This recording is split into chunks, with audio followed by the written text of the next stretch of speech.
The Public History Prize, the Social History Society Public History Prize, was created last summer and it opened for entries last autumn, and it's being awarded for the first time today, and this is very exciting. The prize is open to postgraduate and early career researchers who make an contribution to outreach and public history through their work. And the Social History Society itself is rooted in this kind of work. Its founding president, Asa Briggs, was renowned for his public engagement work with broadcasters and museums and many others in reaching a really wide range of audiences. So it's a tradition we were really keen to keep alive. So today the Social History Society runs a really lively exchange on its website with community historians and many others engaged in public history in all its forms. And we wanted to continue this work by launching this prize. And it's brilliant to be able to award it today to a very worthy winner, and that's Chad McDonald. And I'm going to have a chat with Chad now. Hi, Chad. Hi. Hi, congratulations. Thank you very much. That's great, really well-deserved winner. I was fortunate enough to be on the panel for the prize this year, and the judges had a really tough decision to make, but you were a clear winner, and you've been awarded the prize for your work around Holocaust memorial work, anti-Semitism, the history of that, and public engagement around that, and in particular this outstanding exhibition, which I can see on the screen behind you, around the work of James Parks, the Reverend Dr. James Parks, who was an activist in the 1920s around anti-Semitism and a Christian activist around anti-Semitism. And this exhibition that you were part of, it was not just a static exhibition, but it was a touring exhibition looking into Parks's work and influence and confrontations around anti-Semitism. So, I mean, I guess that word confrontation, you use that in your PhD work, I think. Can you tell me a little bit about that? Yeah, so I think it's about how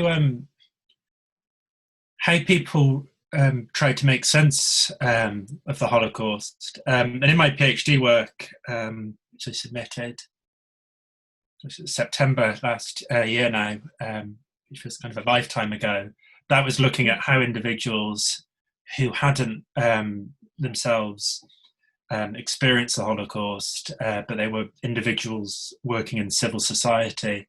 And I was really interested to see how people in civil society end up kind of trying to grapple with the Holocaust and ways people try to remember it and why they do that.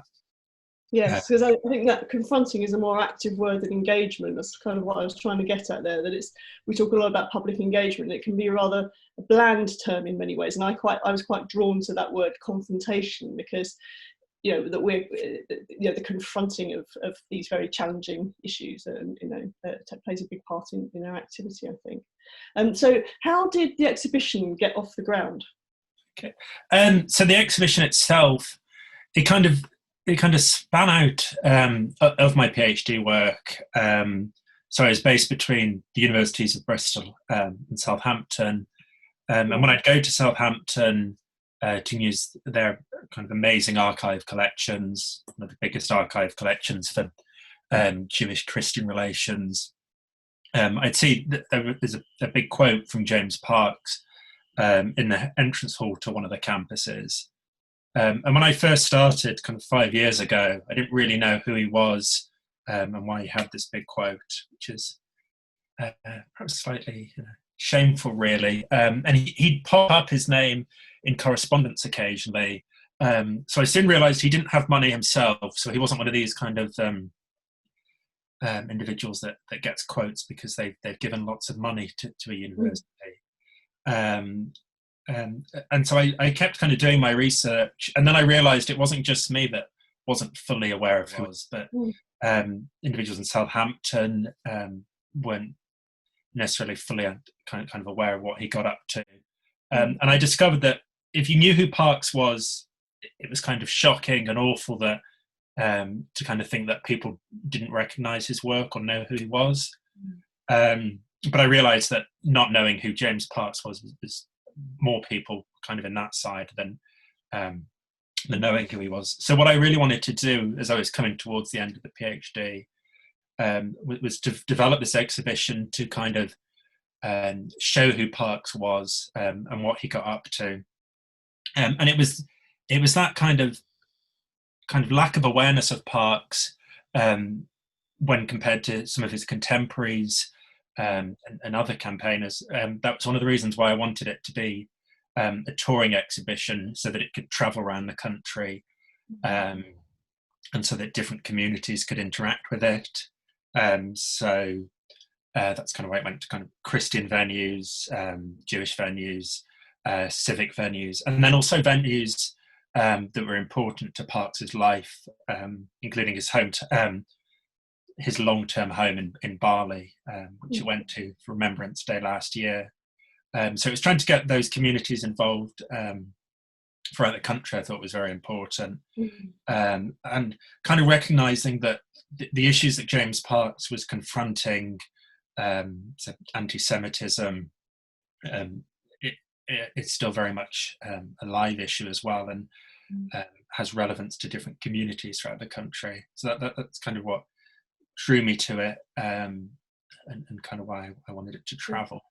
And what stands out about Parkes for you? What's particular about his message around anti-Semitism at the time?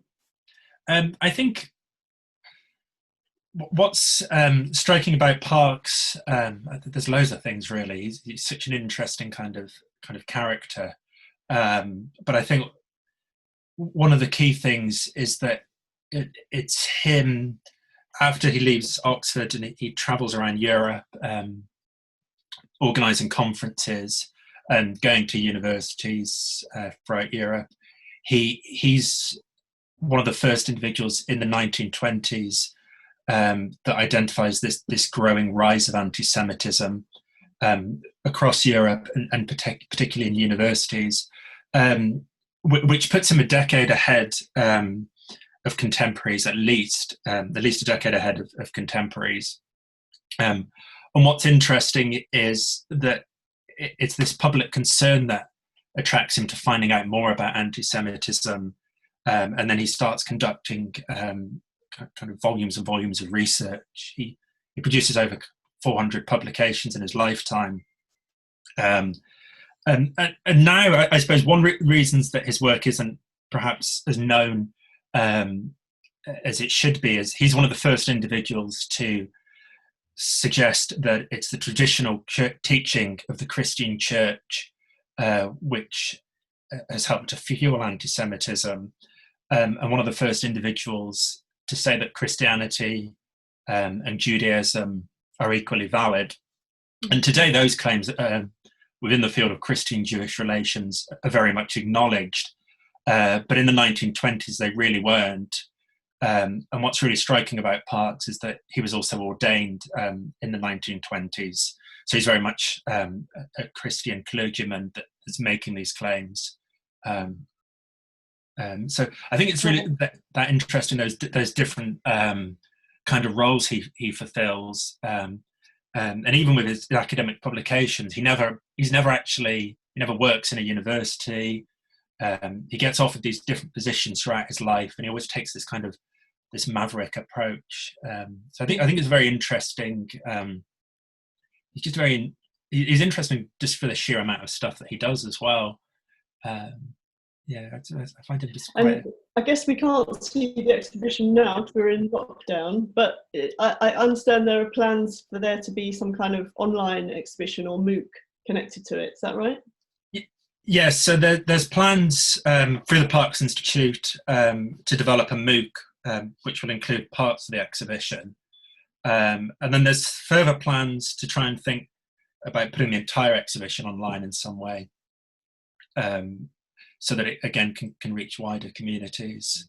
So the MOOC should be, I think it was nearly finished, but I think with the lockdown and everything, everybody's attention's kind of shifted to other things, but I'm hoping that will go live relatively soon.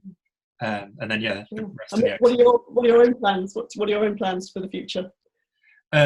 So the exhibition itself is going to continue. So it's the 40th anniversary of Parkes' death next year. So we're hoping to pick up. So the exhibition, obviously, March this year, lockdown started. So we're hoping those venues will pick the exhibition back up next year. And then it's also hopefully going to Guernsey, and where Parks was born, as well as part of kind of remembering him 40 years after his death. So this is going to continue, and I still get venues interested in it. I'm hoping it's going to continue, and we're looking into kind of funding it so that it can be reprinted and then keep going. Well, we will follow with interest, Thank and wish you all the best with it. And thanks so much for telling us about it today. Congratulations again. Thank you very much. Our first winner. Thank you. Congratulations.